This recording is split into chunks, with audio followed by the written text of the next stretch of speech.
Hello po mga kababayan, si Dante Maravilla. Panic mode na si Sara Duterte. Bakit na niya, Mr. Maravilla? Yan sabi ni Laila de Lima. Kinakabahan na siguro ang kampo ni BP Sara. Sinabi ni mamamayang liberal, Party List Representative Laila de Lima na kahinahinala ang timing ng pagsasampa ng perjury complaint laban kay Ramil Madriaga na sinasabing bagman ni Sara Duterte. Ayon kay De Lima, dati hindi ito pinapansin ngunit bigla umanong kinasuhan. Ang affidavit ni Madriaga ay ginamit sa impeachment complaints na diniklarang sufficient and form noong Miyerkules. Kahapon pa lang, taranta na mga kababayan si Sara Duterte. Panic mode. Kasi po, sa totoo lang, kapag ang isang insider biglang nagsalita at kinasuhan ng perjury, bago pa man mga kababayan makapaglahad ng buo sa witness stand, may isang natural siyempreng tanong. Depensa ba ito o panic response? Tama po? So ang biglaan mga kababayan na pagsampa ng perjury complaint laban kay Madriaga sa Taguig City RTC kahapon, hindi po ito masasabi nating isolated incident. Kapag nilagay natin ito sa mas malawak na konteksto,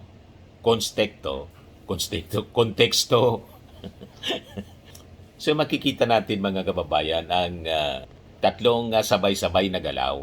Legal pressure sa labas, political pressure sa loob ng Committee on Justice, at sa isang lumalaking tanong mga kababayan tungkol sa 378% net worth increase ng SALN ni Sara Duterte. So makikita natin mga kababayan ang strategy ng intimidation. Sa sequence mga kababayan ng pangyayari, may mga sensitibo kasing aligasyon si Madriaga.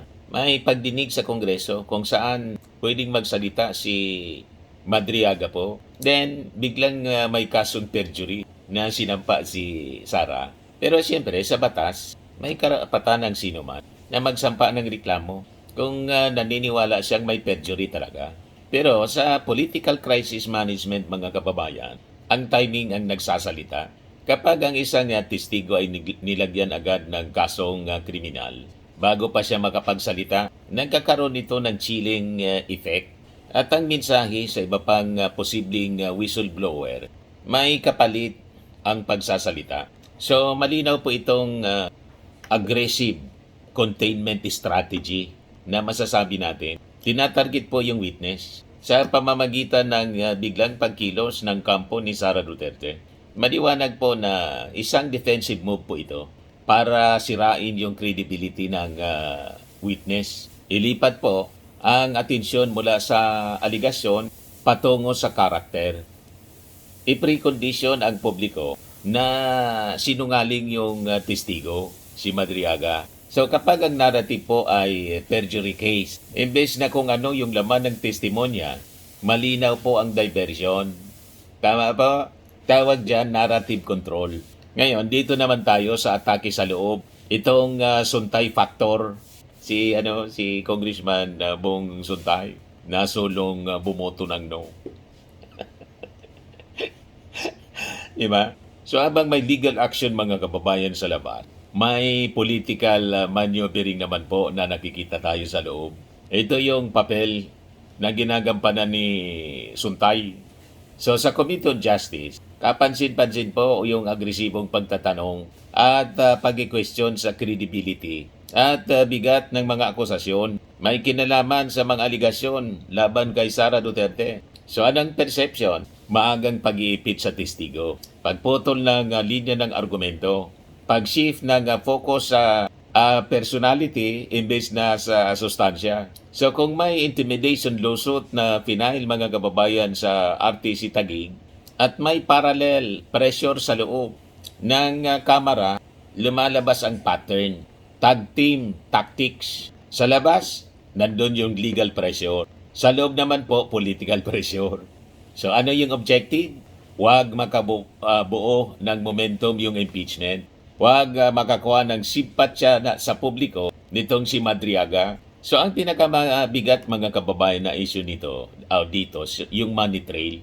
So dito po nagiging seryoso yung diskusyon. So doon sa pagdinig, nilatag po ni Congressman Terry Ridon ang datos sa biglang paglobo ng net worth ni Sara Duterte. So ayon po sa presentasyon, yan yung naging presentasyon po ni Terry Ridon. 2008 daw, Vice Mayor, si Sara Duterte ng Davao City, yung net worth lang, 18.49 million. Noong 2023, biglang naging 77.51 million pesos na yung net worth. Noong Vice President 2024, yung net worth naging 88.51 million. So ang kabuuang paglaki mula 2008 hanggang 2024, umigit kumulang 70 million. So equivalent siya mga kababayan sa 378.61 million 378.61% increase. So, mas matindi pa kung ibabase natin sa 2007 SALN, 7.2 million. Naging 88.51 million. O lumalabas, equivalent siya sa 1,120.78% increase yung naging net worth. Net worth mga kababayan ni Sara Duterte. Di ba matindi yung pagyaman? Napakabilis. Saan kaya galing mga kababayan? Kaya gustong ipasumpin yung mga bank accounts ni Sara Duterte. So ito, galing ito sa itong data, galing mismo sa declared statement of assets ng Vice Presidente. Hindi man po bawal yumaman. Pero po sa public office, ang malaking pagtalon ng yaman, may kaakibat po siyang obligasyon sa transparency.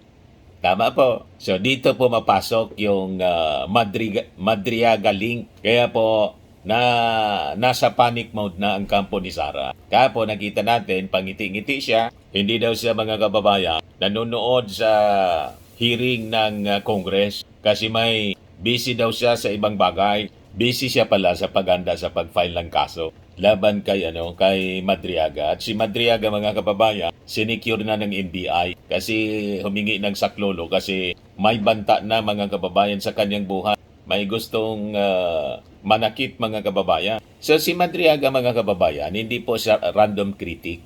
Ayon sa kanyang mga pahayag, noon mismo sa kanyang affidavit, dati daw siyang bagman ni Sara Duterte.